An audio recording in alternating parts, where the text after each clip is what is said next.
శ్రీ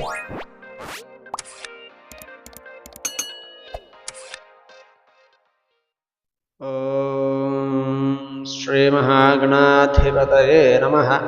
శ్రీ మహాసరస్వత్యై నమః. శ్రీ గురుభ్యో నమః. హరి ఓం.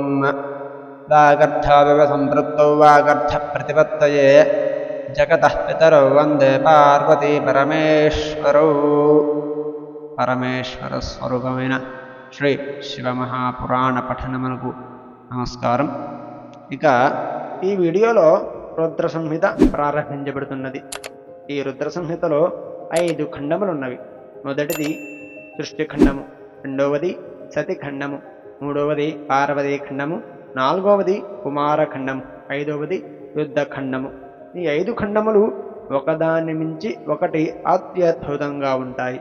ఎంత అద్భుతంగా ఉంటాయంటే ఆ అద్భుతాలను మాటలలో వర్ణించడం కుదరనే కుదరదు.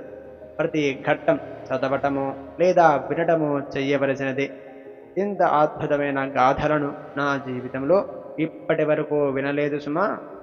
మనం ఇప్పటి వరకు చెప్పుకున్నటువంటి విద్వేశ్వర సంహిత కేవలం ఈ శివపురాణ పరిచయమే అని నా భావన, అంతే. ఇక ఈ రుద్ర సంహితలోని సృష్టిఖండం మొదలు పెడదాం. శ్రీ గణేశునకు నమస్కారము.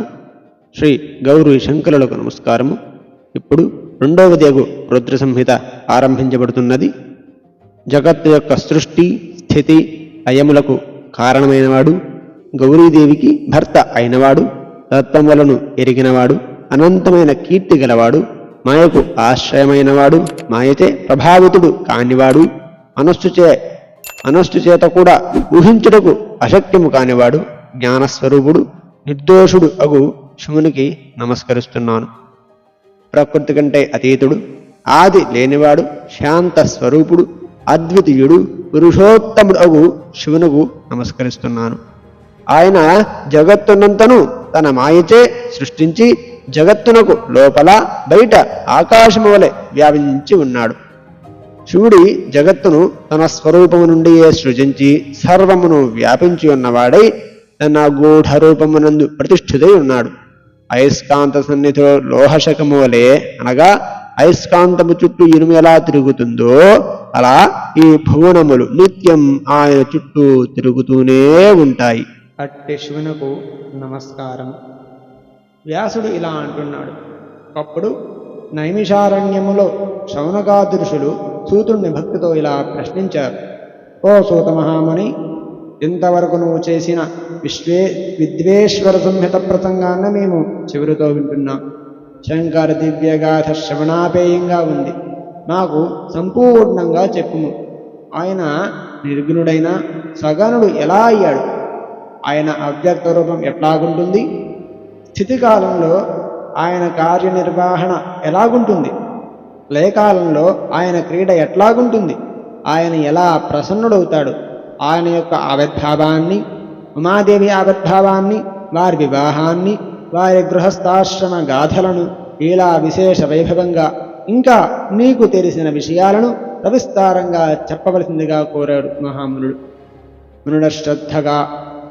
మునుడు శ్రద్ధకు సంప్రీతుడైన సూతుడు ఇలా చెప్పసాగాడు. మహర్షులారా, శివుని కళ్యాణ గాథలు గంగాజలం వలె చాలా స్వచ్ఛమైనవి. ఎండబెగింజ చిన్నదైనా దాని గంధం జలంలో ఉన్న బురదను ఎలా తొలగిస్తుందో, ఎలా శుద్ధి చేస్తుందో, అలాగే శివగాథలు మనోమాలిన్యాన్ని తొలగిస్తాయి. ఒకప్పుడు విష్ణు ప్రేరితుడైన నారదుడు తన తండ్రి అయిన బ్రహ్మగారిని జిజ్ఞాసతో మీరడిగిన ప్రశ్నలనే అడగగా బ్రహ్మగారిచ్చిన సమాధానాన్ని మీకు చెబుతున్నాను, వినండి. ఇంతటితో ఈ వీడియో సమాప్తి. ఇక నుంచి ప్రతి గాథ అనగా ప్రతి ఘట్టం ఇలాగే మధ్యలో ఆపబడుతుంది. ఎందుకనగా తర్వాత ఏమి జరుగుతుందనే కుతూహలం మీలోనూ ఉండాలి. ఎలా చెప్పాలి, ఏమి చెప్పాలనే కుతూహలం నాలోనూ ఉండాలి కదా. అందుకని ఇక నుంచి మీరొక అద్భుతాన్ని మించి మరొక అద్భుతమైన గాథను వింటారని మాత్రం నేను స్పష్టంగా చెప్పగలను. ఇంతకు మించి వేరొక మాట నేను మాట్లాడలేను. ఇంతటితో ఈ వీడియో సమాప్తి. రేపటి వీడియోలో నారదుని తపస్సు అనే ఘట్టం తెలుసుకుందాం. హరి ఓం తత్సతు.